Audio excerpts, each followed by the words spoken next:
farming water-intensive methods in areas of high water stress.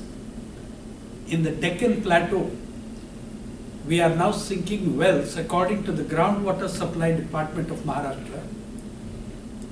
The wells are striking paleo-historic storages of water. In Aurangabad and Latur, the wells are striking water that may be thousands of years old. No one's going to replace that water. No one's going to replenish the water. Meanwhile, millions of liters or billions of liters are extracted annually by soft drinks companies and bottled water companies. World over, by the way, in the United States, a gallon of high branded mineral water is costlier than a gallon of gasoline. Yeah, Fiji, go take the exotic brands and do price comparison, where you're looting the water of a small island. So you've got a completely unsustainable form of development. You've got a completely unsustainable level of existence. All these began to tell on farming, the price crisis, the seed crisis, the water crisis, and then just to leave you with a few things. What Suresh said about the guy who committed suicide, that one of the strangest and most peculiar things about the suicides of farmers in Vidarbha, and it will tell you whether there is or not an agrarian crisis. In no other part of the world that I'm aware of, and maybe only in Andhra Pradesh to some extent, but Vidarbha especially, farmers are leaving suicide notes addressed not to their families, not to their loved ones. They're addressing it to the finance minister, to the prime minister, to the chief minister, to the state finance minister, saying, you have driven me to this step. Meaning, the Indian farmer recognizes where the problem is coming from. Some of the saddest things that I've ever read in the last 20 years have been in those notes. Ramchandra Ratan Raut, a farmer in Vashim, very sustainable farming until all these policy measures hit him. Cultivation costs became impossible, bank credit became impossible, moving to cash crop hurt him badly, the classic case. He's written a long, long note. It'll make you weep. This note, even how the note is written, will affect you. Do you know, if you're a very small person in a village in India, a large part of your life goes around trying to get authentication from the authority. Collectors stamp on this, Upakosh Adhikars stamp on that, Naib Tehsildars chapa on this, that guy's signature on this, because you won't be taken seriously unless you have all that paper. So Ramchandra Ratan Raut, his suicide note is written on 100 rupee revenue stamp paper,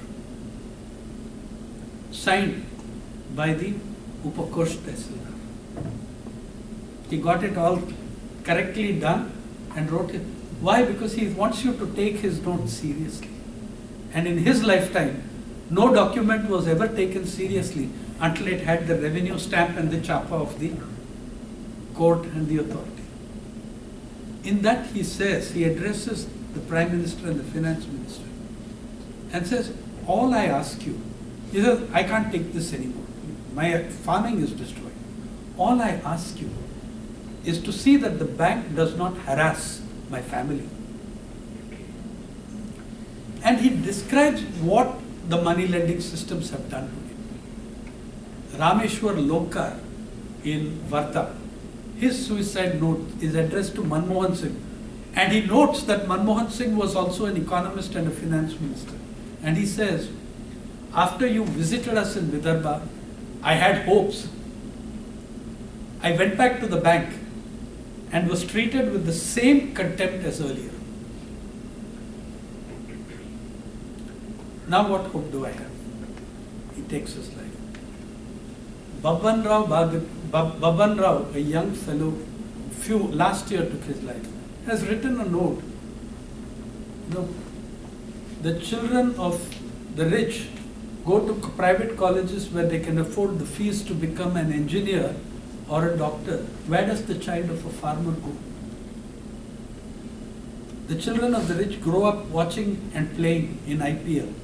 What do we grow up playing and watching? He says, I'm not going to blame anybody, I'm not going to attack anybody. I just think there's too much injustice in the world and I can't take it. Note after note, people are explaining.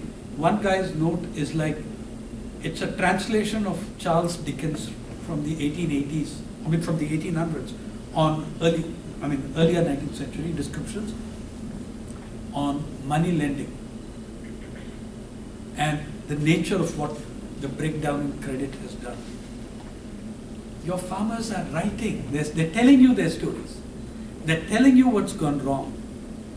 They're telling you that, we know that this is a policy thing, that this has destroyed us. Now you've got a government that says they will double the income of the farmer by 2022. Promise they've made. Nowhere do they say, nowhere does Mr. Jaitley say whether he means nominal income or real income. By 2022, your income and mine, all of us will double it nominally. Agricultural laborers' nominal income has doubled and trebled, and they're still struggling to survive. He never says whether it's real income or nominal income. The amount of money going towards boosting corporate power in agriculture is phenomenal. The amount of public investment in agriculture is falling. It remains abysmal. So you're going to see an intensification of the crisis as more and more farming grows out of families and into the hands of companies and corporations. The control of inputs and outputs is now completely private and increasingly corporate. So your agrarian crisis is it's a crisis of your society. It's in some senses a civilizational crisis. The old world that you had, that may be falling apart.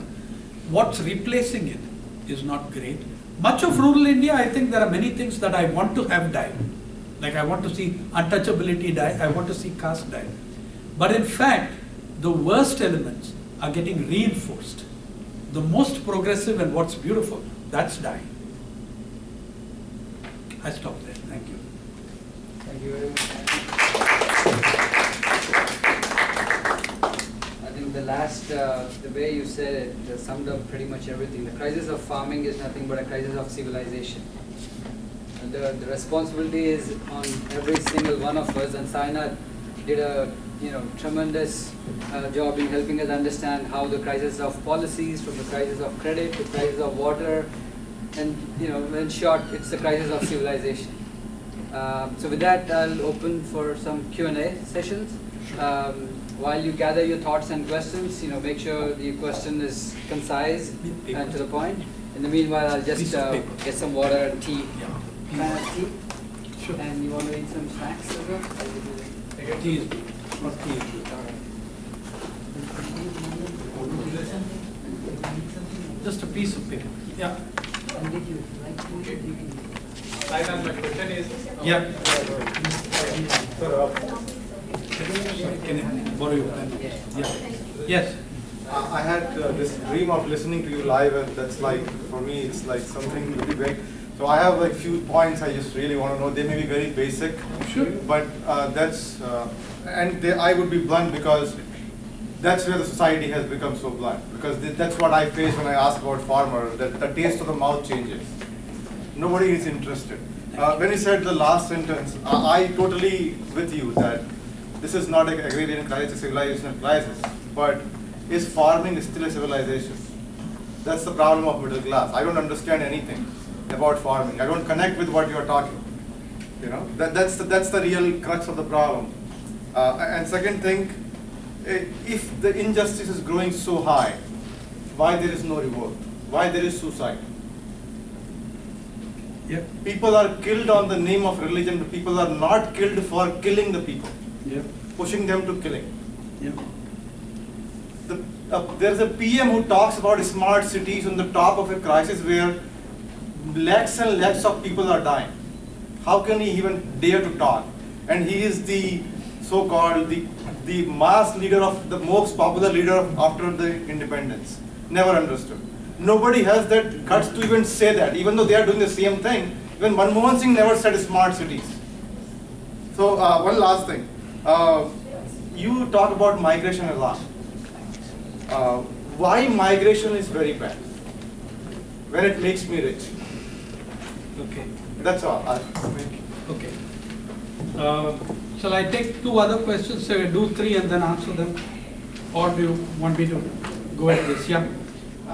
My question is on like recently UP government, they waived farm loans. The loan waiver. Yeah, so I want to know your viewpoint on that. And the other thing that they did, that they said that they'll buy all the wheat from the farmers, like whatever they'll Procurement. produce. Yeah, and they'll procure, like they increased it by around 80-90%.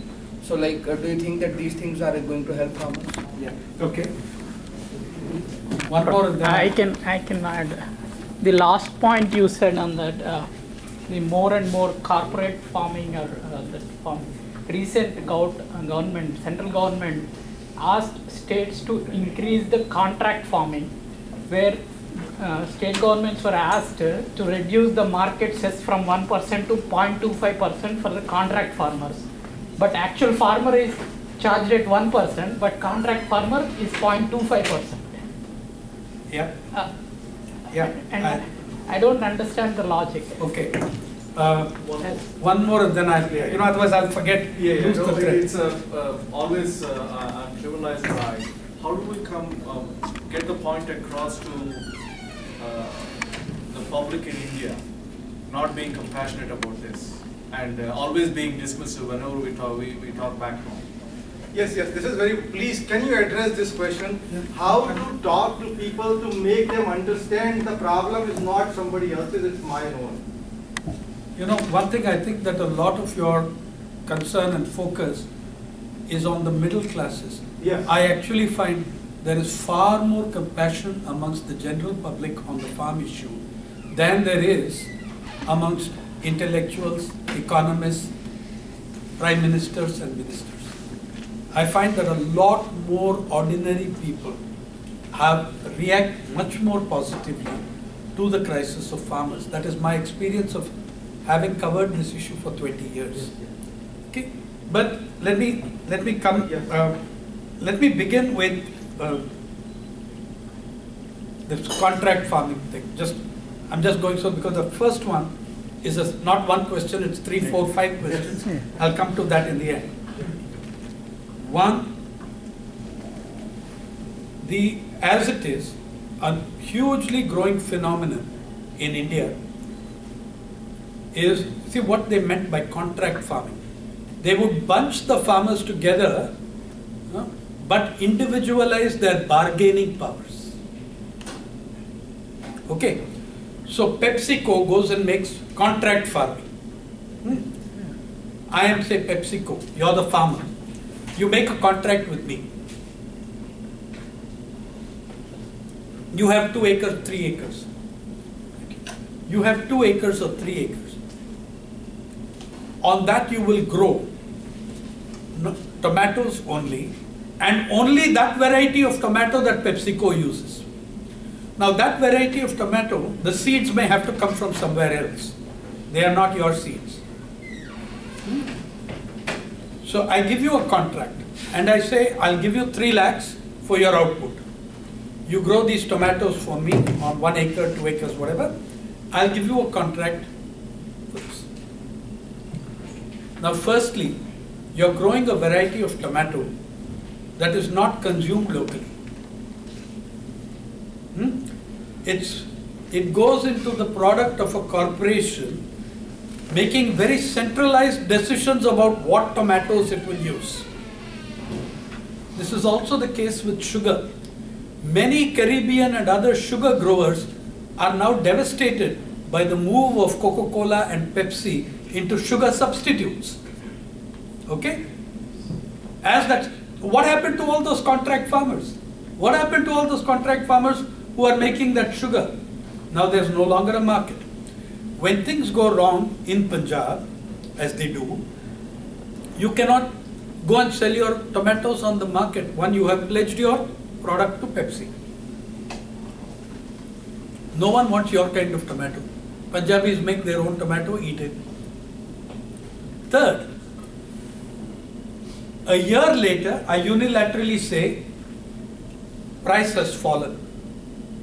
I can't give you 3 lakhs. I'll give you 2 lakhs. A year further, I say 1,50,000, take it or leave it. Now, tell me something. Contract, you have a contract. You can sue me for breach of contract. Yeah? You're going to fight me legally? Your lawyer will bankrupt you in the first hearing. Okay? Your lawyer will bankrupt you. My lawyers will bankrupt you on the second hearing when I get a verdict in my favor. You cannot fight me. I'm a behemoth. Right? So your chances of even getting me to court are so few. So whose interest they are? Yeah, well, they are serving corporate interests. So they move towards see, you're not asking, contract farming can only work, can only have a positive impact only if the farmers are very well organized. They have bargaining power. So let's say that farmers in Kerala would have a better deal than farmers in East UP, because farmers in Kerala have very strong unions and strength. They'll beat up someone who screws around with them. Yeah? But even then, it is a problem. You should be looking at growing co-ops, societies. And by the way, there are very positive things happening in agriculture as well. One of them, if you'll remind me at the end, I will tell you about Kudumbashree in Kerala. What is happening when women take control of farming. Second is, another phenomenon so the contract farming is entirely a need of the corporate world to get farmers who are not unionized, not organized. Each of you has an individual contract with me, not a collective contract. Collectively you can fight me, individually I finish you. So that's my strategy. Second is, another phenomenon that's growing massively in farming is tenant farming. Telangana now must be 50% of the people are tenant farmers. Okay? Tenant farmer has no documentation. Tenant farmer has no contract to show that he is a tenant farmer. Do you know what the implications of that are? You can't get bank credit. You cannot get insurance. You are my tenant. Huh? Why? I gave you 3 acres of land because my family knows your family in the village. Is there any document and signing and nothing of the sort? I give you 3 acres of land because I know that I can control you by controlling your family in my village. Right? I may be the dominant caste of the village. That's also there. So you don't screw around with me. You take your 3 acres and you behave. Now you know, if you go across the Godavari area, they might get 30, 32, 33 bastas per acre. Do you know what the tenants payment to the absentee landlord is? 12 to 15. 12 to 15. What? 12 to 15. 24, 25. Wow. He is right. Minimum 20. Out of 32 bastas that you can possibly get, 24 bastas you are pledged to pay the money lender, total, the landlord. Now here's another wonderful thing about how the system works for a tenant farmer. You're the tenant farmer. Patta is in my name. You have no document to show that you are a farmer. Banks will not give you credit. Now you take a lot of money, you borrow money, you might even borrow it from me, whatever. You invest in a crop. Then there is an Andhra cyclone and it destroys your crop. Government announces compensation. Yeah. Compensation goes to me, not Yeah. to you. Yeah. Because the government will put the money in that bank account which is in the name on that patta. Okay? So it's a double whammy for you. When there are profits, I am the gainer. When there are losses, I am the gainer. Either way, you're shafted. That is the logic of tenant farmers. Now, the more and more tenancy is growing. By the way, that is another huge racket that they have created in the numbers. Because for 19 years I've been following and writing about NCRB, finally this government got the NCRB to change its data methodology. So they broke up farmers into many categories so that the numbers will look smaller. So instead of saying that 12,000 committed suicide, you say farmers so many, agricultural laborers so many, tenant farmers so many. Now what happens? Tenant farmers have no proof of tenancy. When they commit suicide, they end up going into the agricultural laborers list. Who is to go and do the survey? One police constable will go to the house. He will ask the widow, patta dikhao. She'll say, kya patta nahi hai hamare paas? When they say patta nahi hai, then he's not a farmer. The police constable doesn't read the census. He goes by his own manual, which means whatever the SP Saab said is the rule. Okay? So when this happens, you know what happened in the 2014 data? It showed that the number of agricultural laborers committing suicide is far higher than the number of farmers. Yes. No union, no leader, no agricultural laborers organization has made such a claim. I'm not saying they don't commit suicide.